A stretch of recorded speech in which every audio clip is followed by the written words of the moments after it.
नमस्ते बच्चों। आज हम सुनाने वाले हैं एक मज़ेदार कहानी जिसमें छुपी है एक प्यारी सी सीख। अगर आपको ऐसी कहानियाँ पसंद हैं तो वीडियो को लाइक करें और चैनल को सब्सक्राइब कर दें। चलिए कहानी शुरू करते हैं। बहुत समय पहले की बात है। उत्तर भारत के पहाड़ी इलाके में चांदपुर नाम का एक शांत और सुंदर गांव हुआ करता था। इस गांव में एक गरीब लेकिन ईमानदार लकड़हारा रहता था जिसका नाम भीम था। भीम का स्वभाव बेहद सरल, मेहनती और सच्चा था। वो कम कमाता था पर अपनी मेहनत पर गर्व करता था। उसके परिवार में उसकी पत्नी गौरी और 2 बच्चे अंशु और किरण रहते थे।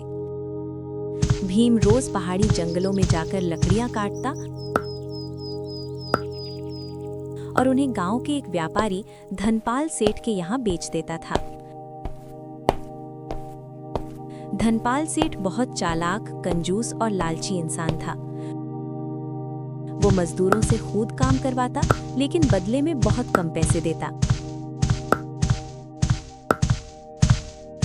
सुबह जब भीम काम पर जाने की तैयारी कर रहा था, गौरी ने कहा, अजी सुनिए, आज अंशु और किरण दोनों बोले कि स्कूल वाले फीस मांग रहे हैं। मैडम ने सख्त कहा है कि कल तक फीस नहीं दी तो दोनों को स्कूल में बैठने नहीं दिया जाएगा।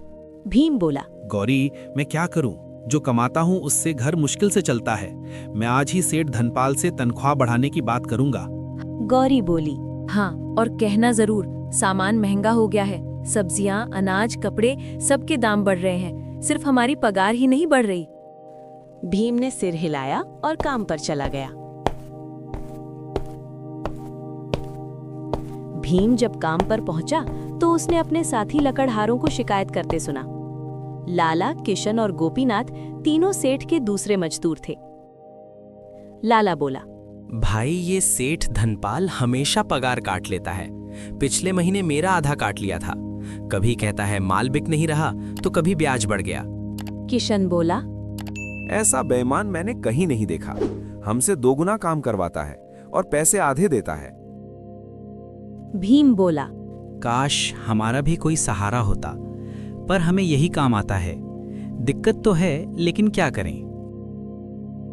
दिन भर मेहनत करने के बाद सब मजदूर तनख्वाह लेने सेठ के पास गए।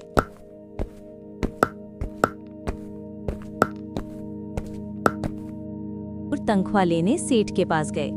सेठ बोला, अरे भाइयों, अभी काम का भाव कम है, अभी पैसे नहीं दे सकता, कल या परसों आ जाना। तब मजदूर निराश होकर घर लौट गए।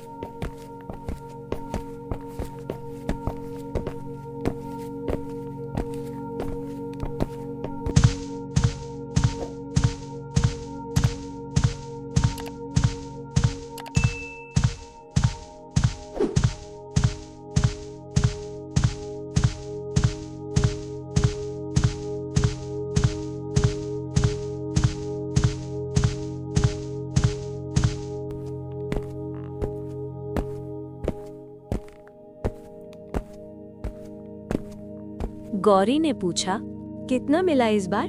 कुछ नहीं मिला, सेठ ने टाल दिया। गौरी ने रोते हुए कहा, अब बच्चों की फीस कैसे भरूं? स्कूल ने कहा है कल लाना ही पड़ेगा। 2 दिन बाद सेठ ने थोड़े थोड़े पैसे दिए। किशन को कम मिला, लाला को कम मिला। भीम की बारी आई तो सेठ ने केवल 1800 रुपए पकड़ा दिए।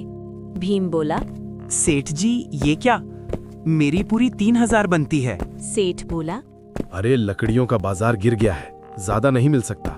लेना है तो लो, नहीं तो चले जाओ। भीम मजबूर था, उसने पैसे ले लिए।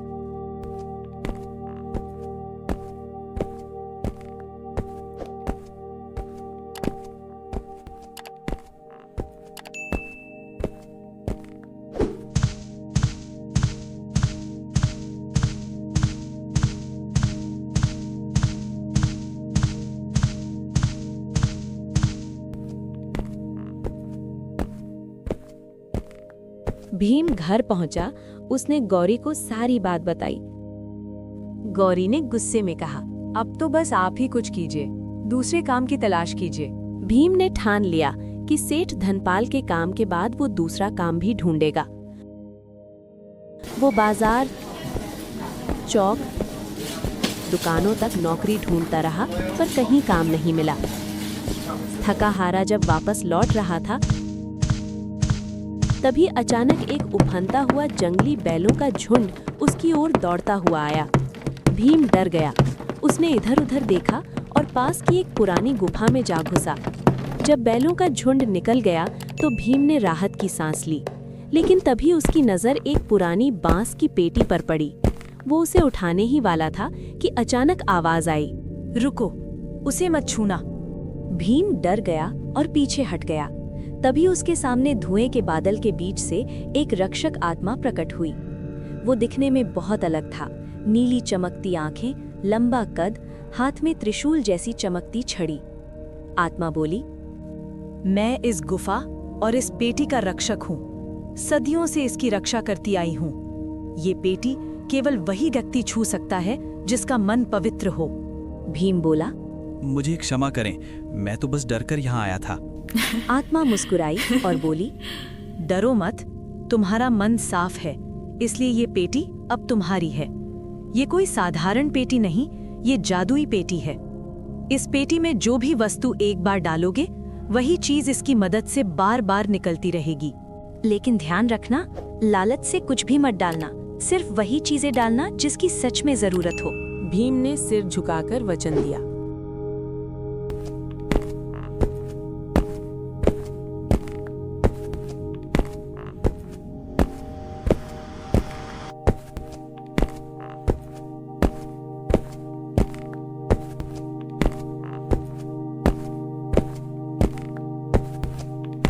भीम घर पहुंचकर गौरी को सारी बात बताता है। गौरी पहले तो विश्वास नहीं करती, पर फिर याद आता है कि कुछ साल पहले भीम को जंगल में अगार की दुर्लभ लकड़ी मिली थी, जिसे उन्होंने सुरक्षित रख दिया था। गौरी लकड़ी लाती है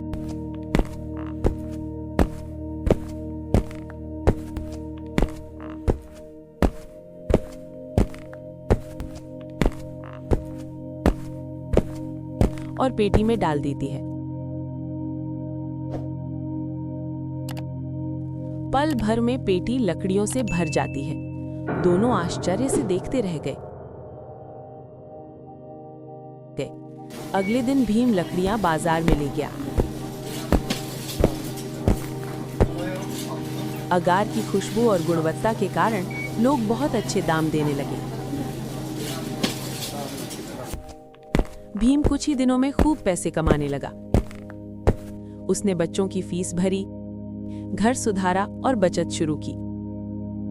फिर एक दिन गौरी ने कहा, अब आपको धनपाल सेठ के यहाँ काम करने की क्या जरूरत? भीम बोला, मैं वहाँ काम नहीं करने जा रहा, मैं बाकी मजदूरों को अच्छी खबर देने जा रहा हूँ। अगर मेरी किस्मत खुली है तो उनके लिए भी कुछ अच्छा करना चाहिए। वे भी मेहनत और ईमानदारी से काम करते हैं, पर सेठ उन्हें लूटता है। मैं चाहता हूँ कि वे भी मेरे साथ मिलकर नया व्यापार शुरू करें। गौरी मुस्कुराई और बोली, यही असली इंसानियत है भीम। जब हम सब मिलकर काम करेंगे तभी तरक्की होगी। मॉरल ऑफ द स्टोरी, ईमानदारी, मेहनत, संतोष और दूसरों की मदद जैसी गुणों से ही जीवन में असली तरक्की और सुख मिलता है।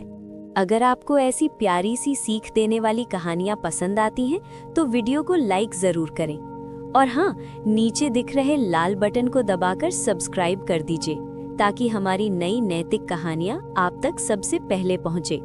बेल आइकन भी दबा दें ताकि अगली कहानी मिस ना हो, क्योंकि हर कहानी में छुपी होती है एक कीमती सीख।